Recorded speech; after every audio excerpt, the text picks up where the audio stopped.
So students, today we are going to learn about wireless and mobile communication protocols.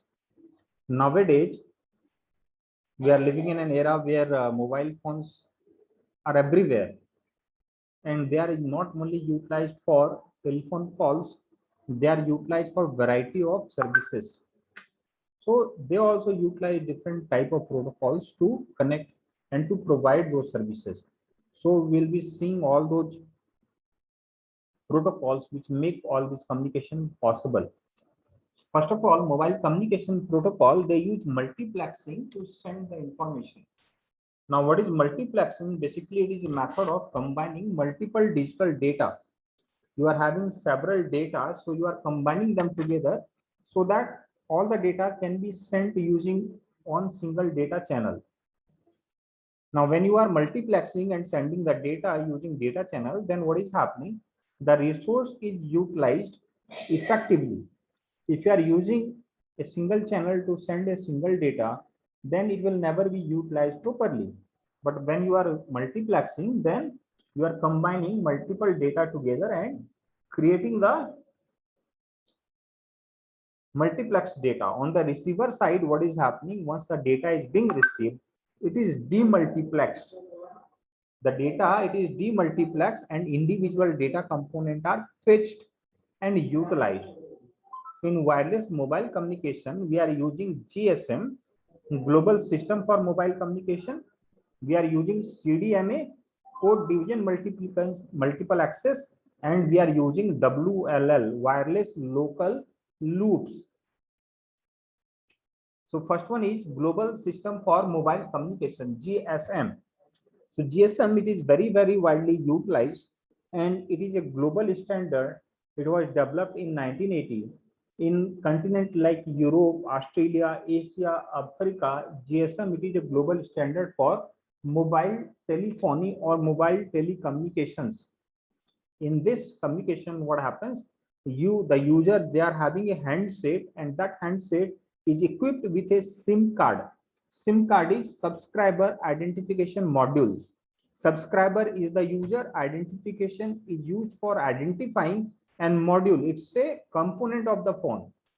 So that module, SIM is a module, hardware module which collaborate with the software part of it and ensures that in the network, in the entire GSM network, the user is identified, and basically we get a phone number for our identification. There, the GSM, it's using TDMA, time division multiple access. So there the calls, they are being sent simultaneously. We can send or support, one channel can support 8 calls simultaneously. Also, it provides the facility like encryption to make data more secure. Second method that we use, second protocol that we use a lot in our telephone systems are GPRS. Basically, GPRS part is about internet. It means General Packet Radio Services. GPRS is General Packet Radio Services, and it is meter-based connections, meter-based protocol, and it will be charging user depending upon amount of data consumed. In your internet, this is the system that we are using. We are having a specific data limit that we can utilize, we can download or we can upload. So that communication, it is using GPRS system, and whatever data you will be utilizing or consuming, for that only you will be paying the charges. GPRS was widely utilized when we were using 2G and 3G networks.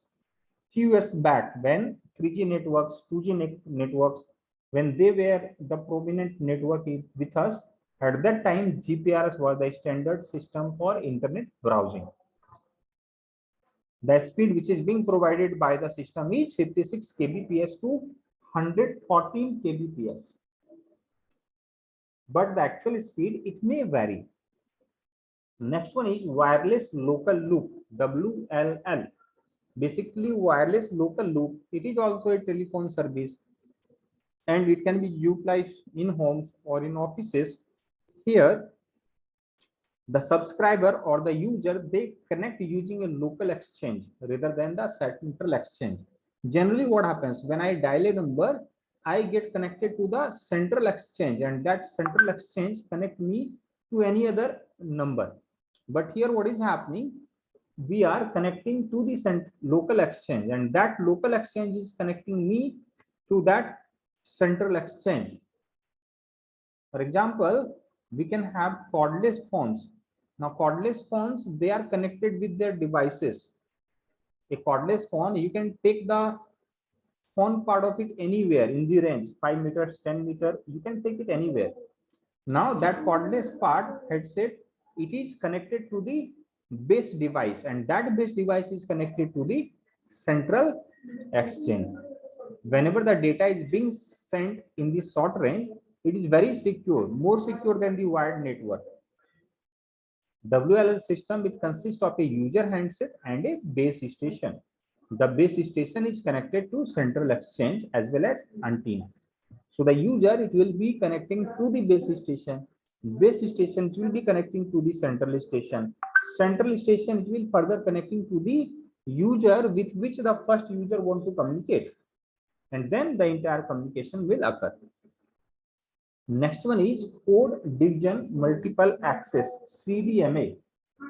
Now CDMA, it's a very old technology. First it was utilized during World War II. But because of the quality of the data being provided, it's very widely utilized in civilian areas also. Now in civilian areas, in what happens, each user, they get the entire spectrum of the channel. Whatever channel has to offer, the entire channel will be allocated to the user for data communication. So here the quality increases a lot. The CDMA based phone devices, they do not require a SIM card because they are having a inbuilt connection or identifier modules. Earlier days, we were having Tata Docomo phones.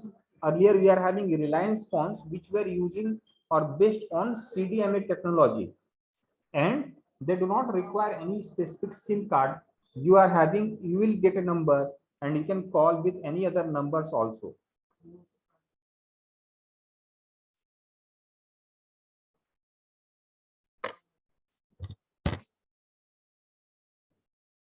So this is about CDMA, code division multiple access.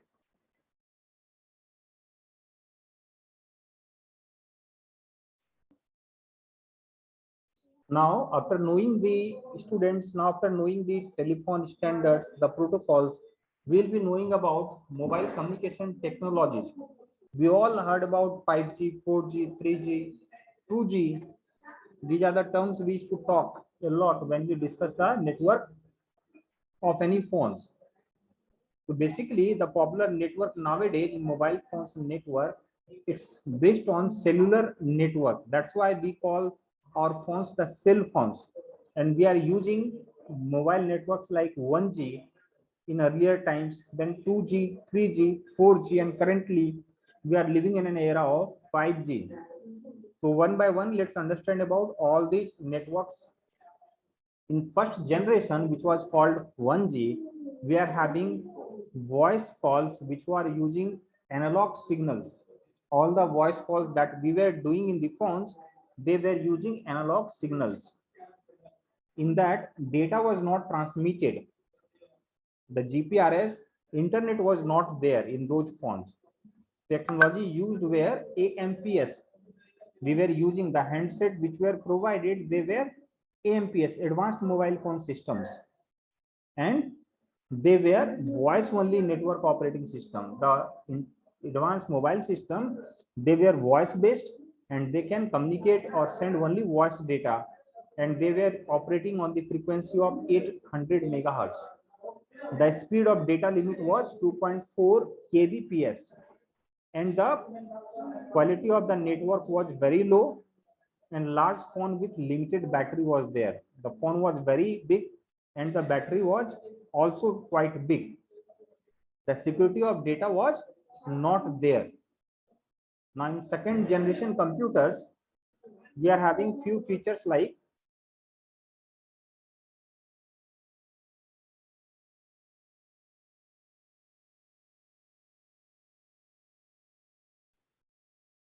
In second generation, which was called 2G, we were having, apart from the phone calls, we were having the facility of text messaging also. SMSs were introduced in 2G networks. Now, apart from sending or doing phone calls, you can also send simple messaging services based on text or multimedia messaging services where you can send videos and pictures also. Also, the services of caller ID was provided where you can get the identification of the caller. The data transfer was 64 kbps. You can browse internet up to the maximum speed of 64 kbps. Now, what was the disadvantage? The lower network range was very slow and the data rate was also quite slow in this case. There were two to overcome these problems. They introduced CDMA and edge network. Enhanced data rate for GSM evolution were introduced. So these networks further gave evolutions to 3G networks. In 3G network, which was the third generation, we were getting the facilities of web browsing, emails, video conferencing, video downloading, picture sharing, and many other smartphone technologies were there. Devices are called smartphone. Earlier we are having AMPS. Now the gadgets that we were using, they are called the smartphones. The communication is very fast. Data speed is 144 kbps to 2 mbps. The quality of transmission or the voice quality is very good, and it supports multimedia facility. You can play music, you can view videos and do video calls also. You can get mobile internet also using 3G networks. After that, we were having 4G.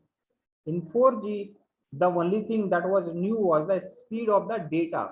Internet that we were using now was in the range of 100 mbps.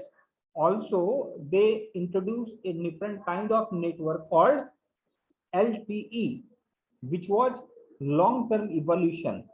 The 4G network, they gave rise to long-term evolution network, and further, when you added VoIP protocol on that, we were giving voice over internet protocol or the VoLTE. This is quite new and it's available in phones nowadays. All the 3G or 4G phones, you will able to make VoLTE calls. And what is that? It is voice over internet protocol. Using the network on which your computer or the phone is connected, you can make a voice call, and it is also called Wi-Fi calling. So basically now you can utilize your internet to make calls also. You do not have to pay money for making the calls. Pay for internet and utilize it for making calls. Now the fifth generation networks or the technology, it is not yet implemented. We are still in the process of the research and development of 5G networks. Currently it's going on and very shortly it will be started. And the prime features which you will be getting in 5G networks, it will be the download speed or the upload speed or the data speed. And it's proposing up to 20 Gbps along with energy saving. The speed will be around 20 Gbps in best case scenarios, plus the amount of energy which will be required to send or receive the data of this capacity, it will be saving energy. Now next we are going to learn about mobile processors. Mobile processors, when you are talking, basically we are talking about CPUs which were working in the mobile devices. Now, like any other CPUs, they are the brain of the smartphone. They do all the necessary supervision, necessary management activity to ensure that the user is getting all the services out of their smartphones. What they do, they receive command, make instant calculation, they help us to play audio and videos, store information on behalf of us, send signals throughout the devices. Now, there are two different categories of modules which are there.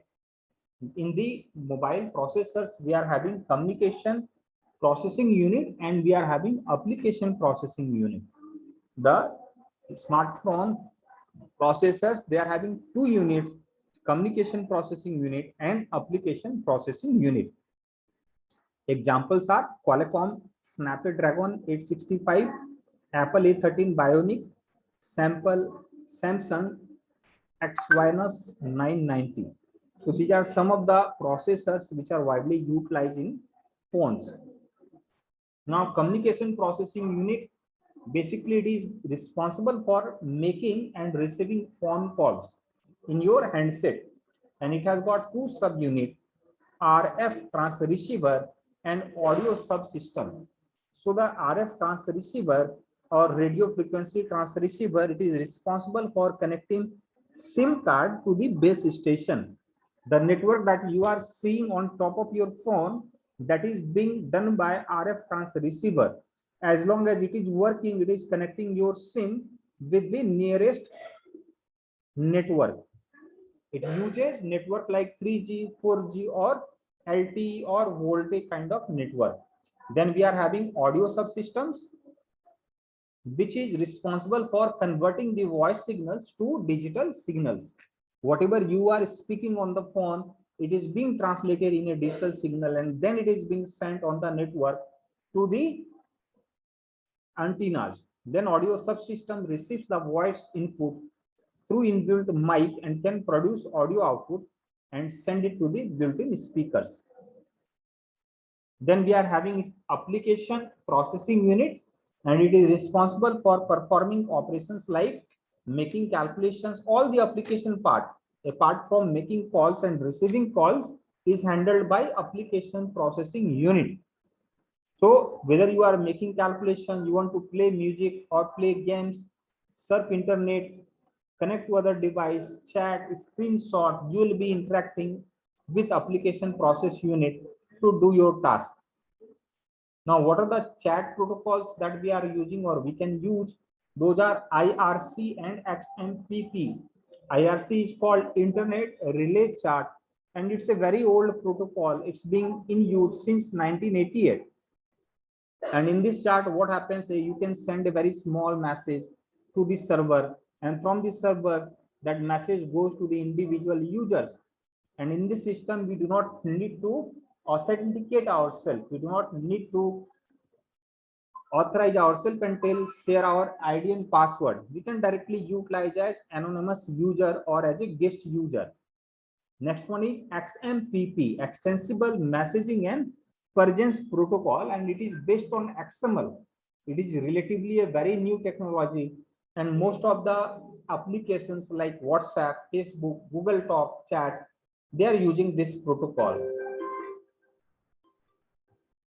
In this one, we are having, we can log into the system, we can provide our identity, messages are persistent, they stay for longer period of time. It's very popular and easy to use, and you can utilize it as a personal messaging system. Next, we are having video conferencing. Video conferencing, it uses H.323 protocol, which is the most widely protocol for video conferencing. And video conferencing, basically it's collection of video call plus SMSs plus chat plus file sharing. All the things is simultaneously happening. You can see the person with whom you want to talk. You can talk with him. You can simultaneously send messages and interact with them in real time. Next one is Wi-Fi 802.11x protocol. So basically, wireless protocol or Wi-Fi fidelity, it protocols allow devices to connect to internet without a direct line from your device to ISP. Using Wi-Fi, I can connect my devices without using a wire if I am in the range of wireless network. For this Wi-Fi, the maximum coverage area is 100 meters and transmission speed is up to 54 Mbps. It is mostly utilized in LAN environment. Now, Wi-Fi hotspot, it is the upper version, the complex version of Wi-Fi. In hotspot is a venue that offers then Wi-Fi access.